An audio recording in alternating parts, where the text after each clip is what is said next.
In this video, I am going to show you how to put together a strength workout for the lower body if you are suffering from hip impingement, FAI, or labral tears. Now, I put out a video of exercises you should avoid when you are trying to exercise in general with this condition, and I will link that in the description below, but this video is going to be specifically on developing a lower body strength workout for people with FAI, hip impingement, labral tears. Because most people with this condition want to stay active, and when they can't stay active, they start to have mental health issues, right? They get depressed, they get anxious, they start to feel like, if I'm not an athlete, if I'm not moving, if I'm not doing what keeps me healthy, what's the point? And for a lot of people, maintaining and even developing lower body strength is incredibly important, especially in older adults. As we age, we tend to see strength decreases. And if we don't have leg strength, we become less functional, we become more susceptible to falls.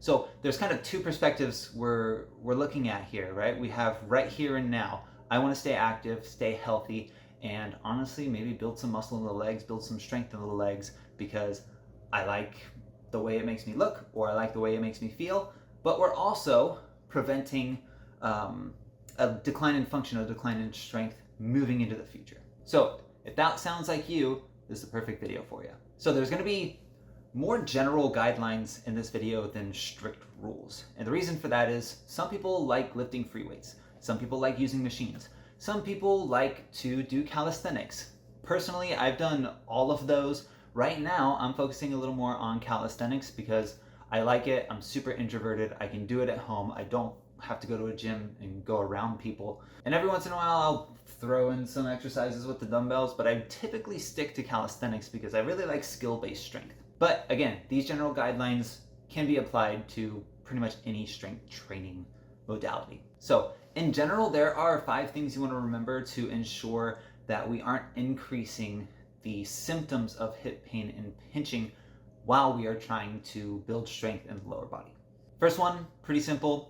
Limit the range of motion of whatever movement it is to a pain-free range. If you are getting an increase in your hip symptoms, that's pinching or sharp pain in the front of the hip or groin, chances are you are increasing inflammation and irritating the joint.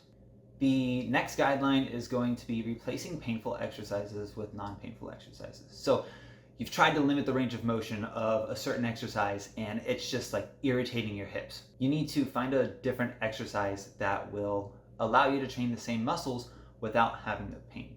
A common example I use is if you're getting pain with a single leg squat, which I love. It's pinching, it's bothering your groin, you can't really find a non-painful range of motion, go to a lunge, okay? So it's just slightly different. You have a little support from the back leg. So once we get into the lunge, there is a pain-free range of motion that we can stay in and train the legs a little more. This may mean you're doing slightly higher reps, but you can build strength and muscle in rep ranges of 5 to 30 based on the research. And that kind of brings me to my next guideline, which is you want to focus on feeling the muscles that you want to get stronger and not so much on just completing the movement or moving the weight. The reason for this is if you want a muscle to get stronger, you have to make sure it's working. Again, I'll use the example of a single leg squat. If I do a single leg squat and all I'm feeling is my adductors, my hamstrings, and my glutes, but I'm trying to work my quads, then I'm again going to regress. I'm going to change to a lunge and really focus on squeezing my quads. So I'm going to regress the exercise, make it a little simpler for me, but focus more on the specific muscle that I want to work. The fourth guideline, again, I'm going to use single leg squat as an example, is using upper body support as needed. Remember, this is a strength hypertrophy training for those of you who want strong legs. And if we are trying to balance while we are moving a heavier weight or more body weight, then we aren't going to be able to express the maximum amount of strength that we could have from those muscles. So if I'm going to do a single leg squat and I'm off balance and I'm trying to do it off balance, well, first of all, it's probably going to irritate my pain. But also, I'm no longer training for strength, I'm training to make that movement better, which isn't bad, it's just not the goal of the workout. So I'm going to use my hands on a door frame in order to stabilize me from a balance perspective without using the door frame pulling up on it to give me an extra boost of strength using my arms. So this way I can load that leg with the same amount of weight, my body weight, and not have to worry about also balancing or stabilizing that body weight while I am on one leg.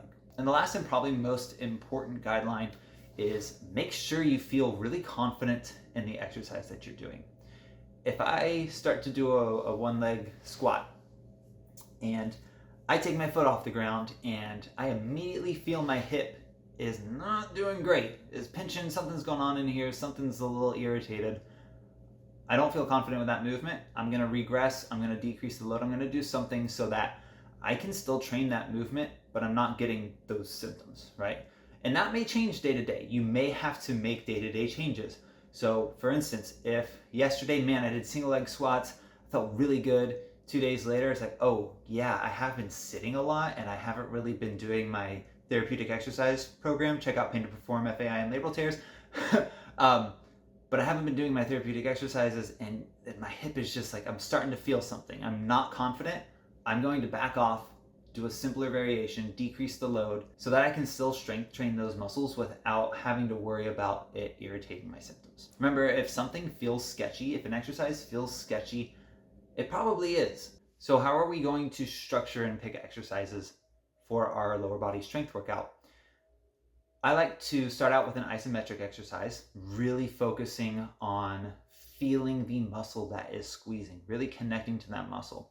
And then go through some form of squat variation, single leg squats, lunges, something that involves pushing. Then I'll typically program in a pull variation, which is something to do with hamstrings, glutes, either a hinging movement, some type of deadlift or leg curl, hip thrust, something that involves more of the pulling action. And then finish off with some type of calf raise variation. So with the isometric exercises, typically holding it for 30 to 60 seconds, but really focusing on getting the muscles you want to squeeze and work on to squeeze. And for the other exercises, you can pretty much aim for reps anywhere between 5 and 30 reps, depending on the load, depending on what you prefer. I typically prefer somewhere between 8 and 20 repetitions. That's what my body really responds well to, but you may respond to slightly higher loads with lower reps or slightly lower loads with higher reps. It's going to depend on you, but those are kind of just standards that we can use to dose these exercises. And you don't need to go to failure on any of these. The research is relatively clear that going to failure really fatigues the body and doesn't really allow you to recover as well. The research is really moving towards staying 1 to 2 reps away from failure, which basically means I can do 1 or 2 more reps with good form and complete the movement. That's when you're going to stop. Not right before failure, not at failure. You're going to stop 1 or 2 reps before failure. And typically 2 to 3 days a week doing a program like this is enough. I would start with 2 sets of each exercise per workout, and then over time, every week, maybe add a set to each exercise so that we're slowly increasing volume while we're getting used to these movements and strength training. And again, if it hurts, if it feels sketchy, pick a different exercise. Decrease the range of motion, decrease the load, do something to make it not hurt or feel sketchy. And again, just to reiterate, this is not a program designed to help rehab your hips or make your hips feel better. These are just guidelines to help you continue strength training for your lower body without irritating the hips. Now, I did put together a video that has several exercises that you should avoid when you are suffering from FAI labral tears, and you can find that link in the description below. I also have a free course on soft tissue release techniques specifically for people suffering from FAI and labral tears. You can check that out at paintoperform.com. And if you're looking for a therapeutic exercise program that is actually designed to help alleviate, manage, and ultimately eliminate the pain and pinching you get from hip impingement, FAI, and labral tears, check out Pain to Perform FAI and labral tears. Same website, paintoperform.com. This is a 4-week program I specifically designed based on the results I've gotten, the results my patients have gotten, and peer-reviewed literature, and put it all together to make a really, really effective program for these conditions. So check that out at paintoperform.com, and thanks for watching.